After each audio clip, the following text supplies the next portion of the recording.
बिहार में जो कुछ सामने आ रहा है और जिस तरह से इलेक्शन कमीशन इस पूरी एक्सरसाइज को कर रहा है, उससे ये अंदेशा है कि एक बहुत बड़ी संख्या में जो वैलिड वोटर्स हैं उनको वोटर लिस्ट से बाहर कर दिया जाएगा या बाहर हो जाएंगे। और ऐसा भी महसूस होता है और नज़र भी आता है कि जिस तरह के प्रोसीजर्स अपनाए जा रहे हैं और जिस तरह के डॉक्यूमेंट्स मांगे जा रहे हैं, उसके आधार पर इसमें एक खास जो इलाके के लोग हैं या कम पढ़े लिखे लोग हैं, गरीब लोग हैं और विशेष रूप से मुस्लिम समुदाय जिन इलाकों में ज़्यादा बड़ी संख्या में है,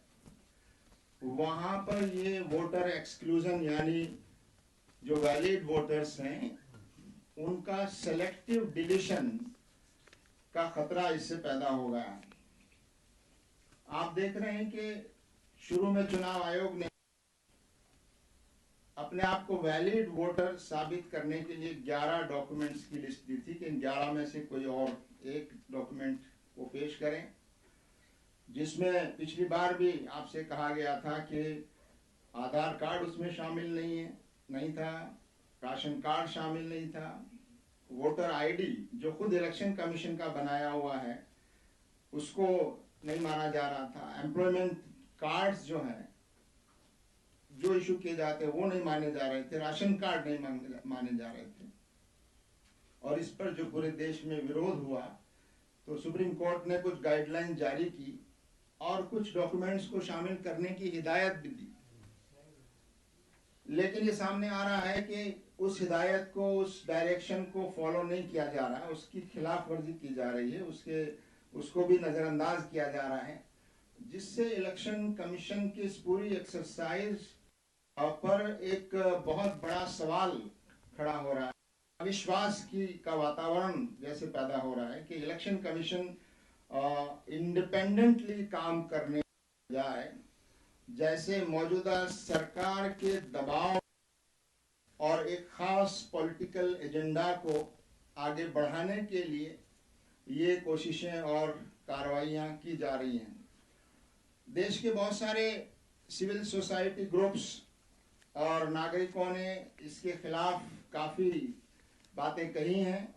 और बराबर बिहार में भी इस तरह की इसका विरोध हो रहा है और बिहार में भी जन सुनवाइयाँ और दूसरे कार्यक्रम वहाँ पर हो रहे हैं, जिससे बात सामने आ रही है कि इस पूरे प्रोसीजर में इतना ज़्यादा उसको दबाव बनाया जा रहा है बीएलओज पर कि वो बगैर डॉक्यूमेंट के भी अपने आप से बहुत सारे डॉक्यूमेंट खुद साइन करके, वो फॉर्म साइन करके और खुद भर रहे हैं, जबकि लोगों को मालूम भी नहीं है। और जब लोग पूछ रहे हैं तो उनको बताया जा रहा है कि उनका फॉर्म पहले से भरा जा चुका है, जबकि डॉक्यूमेंट्स उसके सबमिट नहीं किए गए हैं, जिससे ये साफ जाहिर है कि जब डॉक्यूमेंट चेक करने का मौका आएगा तो वहाँ डॉक्यूमेंट्स नहीं होंगे और उस आधार पर उनका वोटर लिस्ट से नाम हटा दिया जाएगा। तो ऐसा बहुत बड़ी संख्या में वहाँ पर किया जा रहा है और हो रहा है।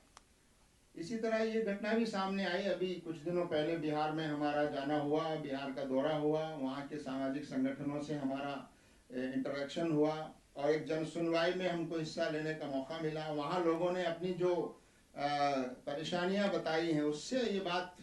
निकल कर सामने आई है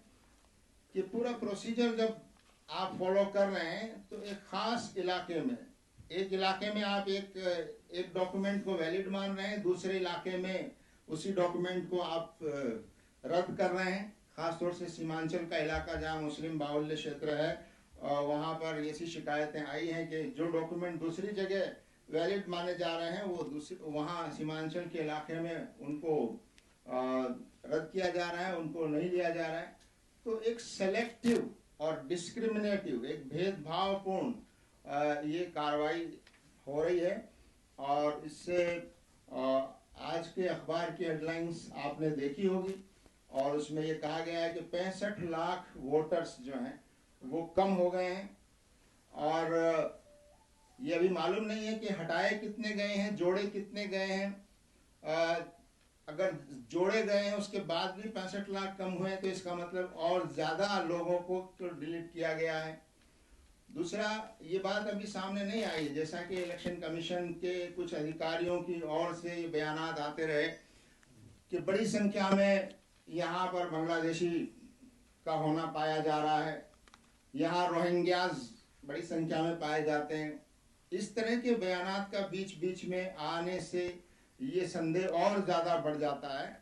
कि ये एक्सरसाइज एक खास, इसमें एक कम्युनल एंगल भी है, एक सांप्रदायिक इसका दृष्टिकोण भी है, इसमें कम्युनल एजेंडा भी है कि एक खास कम्युनिटी के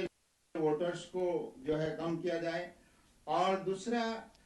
इसमें एक इलेक्टोरल एजेंडा भी है कि कैसे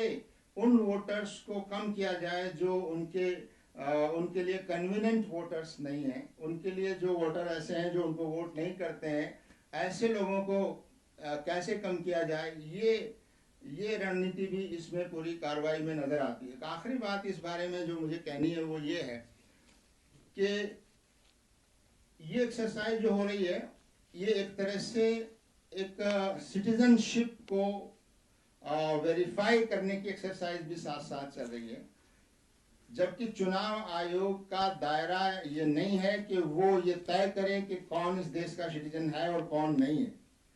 सिटीजनशिप को तय करना, कौन बाहरी है कौन विदेशी है, ये तय करने के लिए अलग कानून बने हुए हैं, अलग प्रोसीजर्स बने हुए हैं, उसके लिए गृह मंत्रालय की जिम्मेदारी है। और इस कार्रवाई का इलेक्शन से कोई संबंध नहीं होना चाहिए। ये कार्रवाई तो ये जो विदेशियों के आइडेंटिफिकेशन की जो कार्रवाई है, अगर कोई गैर कानूनी तरीके से देश में रह रहा है जो देश का नागरिक नहीं है, उसकी नागरिकता को तय करना ये काम हमारे इलेक्शन कमीशन का नहीं है, बल्कि ये होम मिनिस्ट्री का है। और इसके लिए विशेष प्रोसीजर्स हैं जिनको अपनाया जाना चाहिए और इसको इलेक्शन से नहीं जोड़ा जाना चाहिए। इलेक्शन कमीशन की ये जिम्मेदारी है कि वो ज़्यादा से ज़्यादा वोटर्स को वोटर लिस्ट में शामिल करें और कोई वोटर छूटने न पाए, जो वैलिड वोटर हो, जो 18 साल से ऊपर का हो और जो चाहे जिसका घर हो या ना हो, जो चाहे सड़क पर रहता हो बाहर रहता हो, उसके ज़मीन जायदाद हो या ना हो, उसका कोई परमानेंट घर हो या ना हो, इसके बावजूद कोई नागरिक इस वोट के अधिकार से छूटना नहीं चाहिए। इस भावना के साथ इलेक्शन कमीशन को काम करने की ज़रूरत है। लेकिन इस पूरी कार्रवाई में ये साफ तौर पे नज़र आ रहा है कि इलेक्शन कमीशन एक खास एजेंडा को सामने रखकर और इंडिपेंडेंटली काम करने के बजाय ऐसा लगता है कि सरकार के दबाव में एक विशेष राजनीतिक पार्टी को फायदा पहुंचाने की नीयत से शायद वो काम कर रहा है। लिहाजा हमारी डिमांड यह है कि इस पूरी कार्रवाई को, SIR की जो एक्सरसाइज बिहार में चल रही है, इस पूरी कार्रवाई को तुरंत रोका जाना चाहिए। इससे जो इलेक्शन प्रोसेस है और जो इलेक्शन कमीशन है उस पर एक बहुत बड़ा अविश्वास और एक बहुत बड़ा सवाल और संदेह पैदा होता है। तो हमारी मानना यही है, जमात इस्लामी हिंद पहले भी ये कहती रही अपने बयानों में और आज हम इसको फिर दोहराना चाहते हैं कि SIR के नाम पर जो कुछ बिहार में हो रहा है और जो कुछ आगे दूसरे राज्यों में किया जाना है, इसको फौरन रोका जाना चाहिए और इसके कानूनी तौर पर इसकी समीक्षा की जानी चाहिए। और जो इलेक्शन कमीशन का जो दायरा कार है, उस दायरे कार से बाहर निकलने की इलेक्शन कमीशन को इजाज़त नहीं मिलनी चाहिए और सिटीजनशिप और नागरिकता तय करने का जो काम है वो होम मिनिस्ट्री और जो एस्टेब्लिश्ड प्रोसीजर्स हैं उसके मुताबिक किया जाना चाहिए।